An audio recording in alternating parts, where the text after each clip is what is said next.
So when Dancing with the Stars first hit the airwaves, that is not what it looked like.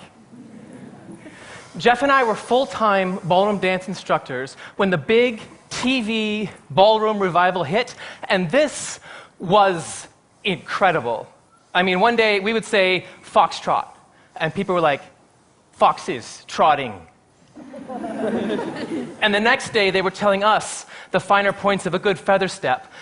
And this blew our minds. I mean, all of the ballroom dance geeking out that we had always done on why salsa worked differently than the competitive rumba and why tango traveled unlike the waltz, all of that just hit the public consciousness, and it changed everything. But running parallel to this excitement, the excitement that suddenly, somehow, we were cool, there was also this reservation. Why this, and why now? Well, when Trevor and I would get together for training seminars or just for fun, we'd toss each other around, mix it up. Take a break from having to lead all the time. We even came up with a system for switching lead and follow while we were dancing as a way of taking turns, playing fair. It wasn't until we used that system as part of a performance in a small festival that we got an important tap on the shoulder. Lisa O'Connell, a dramaturg and director of a playwright center, pulled us aside after the show and said, "Do you have any idea how political that was?" So that began an 8-year collaboration to create a play which not only further developed our system for switching, but also explored the impact of being locked into a single role. And what's worse, being defined by that single role. Because, of course, classic Latin and ballroom dancing isn't just a system of dancing. It's a way of thinking, of being, of relating to each other that captured a whole period's values. There's one thing that stayed consistent, though. The man leads and the woman follows. So street salsa, championship tango, it's all the same. He leads, she follows. So this was gender training. You weren't just learning to dance, you were learning to man and to woman. It's a relic. And in the way of relics, you don't throw it out, but you need to know that this is the past. This isn't the present. It's like Shakespeare. Respect it, revive it. Great. But know that this is history. This doesn't represent how we think today. So we asked ourselves, if you strip it all down, what is at the core of partner dancing? Well, the core principle of partner dancing is that one person leads, the other one follows. The machine works the same regardless of who's playing which role. The physics of movement doesn't really give a crap about your gender. So if we were to update the existing form, we would need to make it more representative of how we interact here, now, in 2015. When you watch ballroom, don't just watch what's there. Watch what's not. The couple is always only a man or a woman, together. Only, ever. So same-sex and gender nonconformist couples just disappear. In most mainstream international ballroom competitions, same-sex couples are rarely recognized on the floor, and in many cases the rules prohibit them completely. Try this. Google image professional Latin dancer, and then look for an actual Latino person. You'll be there for days. What you will get is page after page of white, straight Russian couples spray tanned to the point of mahogany.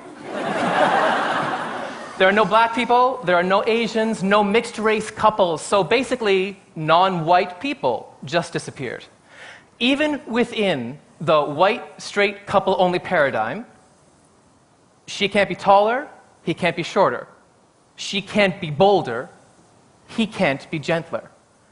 If you were to take a ballroom dance and translate that into a conversation and drop that into a movie, we as a culture would never stand for this.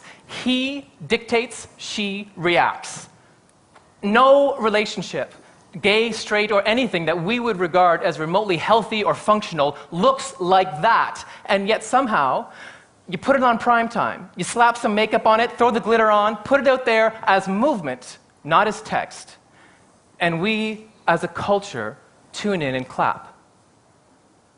We are applauding our own absence. Too many people have disappeared from partner dancing.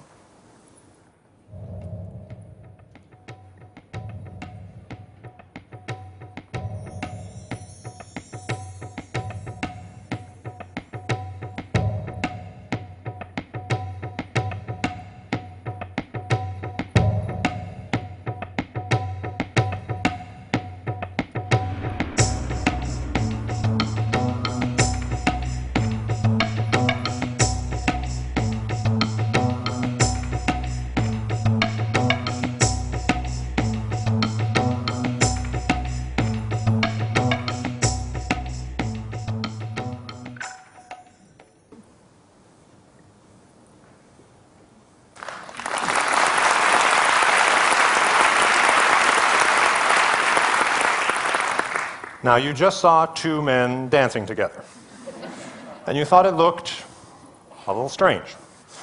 Interesting, appealing even, but a little bit odd. Even avid followers of the same-sex ballroom circuit can attest that while same-sex partner dancing can be dynamic and strong and exciting, it just doesn't quite seem to fit. Aesthetically speaking, if Alida and I take the classic closed ballroom hold, this is considered beautiful.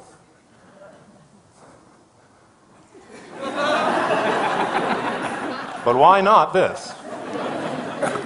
You see, the standard image that the leader must be larger and masculine, and the follower smaller and feminine, this is a stumbling point. So we wanted to look at this from a totally different angle. So what if we could keep the idea of lead and follow, but toss the idea that this was connected to gender? Further, what if a couple could lead and follow each other and then switch back? What if it could be like a conversation, taking turns, listening and speaking, just like we do in life? What if we could dance like that? We call it liquid lead dancing. Let's try this with a Latin dance. Salsa. Now, in salsa, there's a key transitional step called the crossbody lead. We use it as punctuation to break up the improvisation. It can be a little tricky to spot if you're not used to looking for it, so here it is.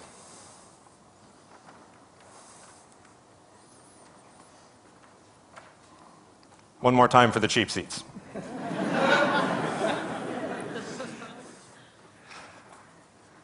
And here's the action one more time, nice and slow.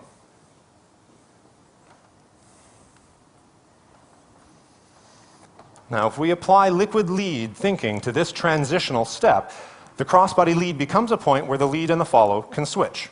The person who's following can elect to take over the lead, or the person who's leading can choose to surrender it, essentially making it a counter crossbody lead. Here's how that looks in slow motion.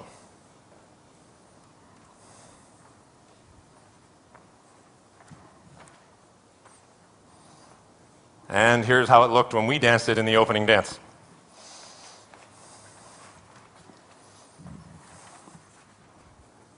With this simple tweak, the dance moves from being a dictation to a negotiation. Anyone can lead, anyone can follow, and more importantly, you can change your mind. Now, this is only one example of how this applies, but once the blinkers come off, anything can happen. So let's look at how liquid lead thinking could apply to a classic waltz. Because, of course, it isn't just a system of switching leads, it's a way of thinking that can actually make the dance itself more efficient. So, the waltz. The waltz is a turning dance.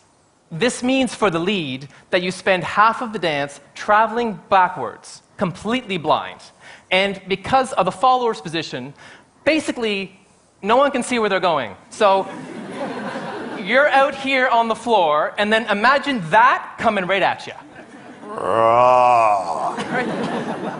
There are actually a lot of accidents out there that happen as a result of this blind spot. But what if the partners were to just allow for a switch of posture for a moment? A lot of accidents could be avoided.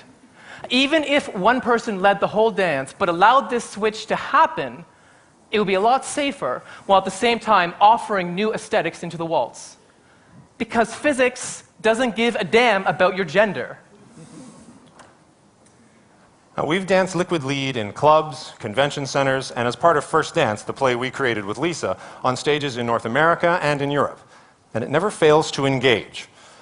I mean, beyond the unusual sight of seeing two men dancing together, it always evokes and engages. But why? The secret lies in what made Lisa see our initial demonstration as political. It wasn't just that we were switching lead and follow, it's that we stayed consistent in our presence, our personality, and our power, regardless of which role we were playing. We were still us. And that's where the true freedom lies.